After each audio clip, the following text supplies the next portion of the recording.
Hamıya salamlar dostlar, mən Ümid. Deməli bu gün gəlmişik. Mən Sənan. Bowling zalına. Həmişə kimi Bu dərs araldım saçlar biraz. Yenə girmişsən ağzının içinə. Nə Mən də Faris. Biraz araldım gördüm. Gəlmişik bu gün bowling zalına. Səs hazırda pis olursa, arxa fonda mahnı oxuyur. Səs hazırda pis ola bilər.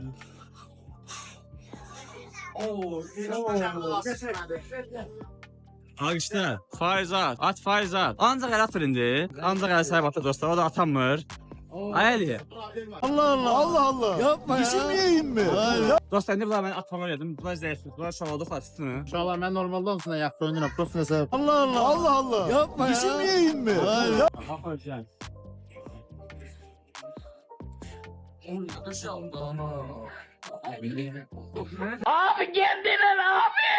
Sən, gedi və gəl. Abi özü birinci səfər də oynayır ha. Siz altı mən sıram.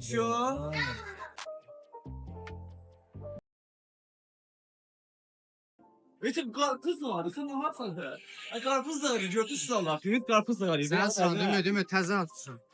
Bilməz kim. Sən dostlar, bunlar zəif oldu, xasın bunlar pro verəcəm, zəifdirlər. Baxın. Yarışmacımız Yaşar, karpuz da var. Karpuz da var yine bu. Yetim, sən atırsan, sən. Düz at. Barmağın çizdi ora. O neyle barmağın çizməlisən. Şimdi olar. Sən beləsən, vallahi haqqı, beləsən. Haya. Sən hansı günü ver? Sən hansı günü verirsən?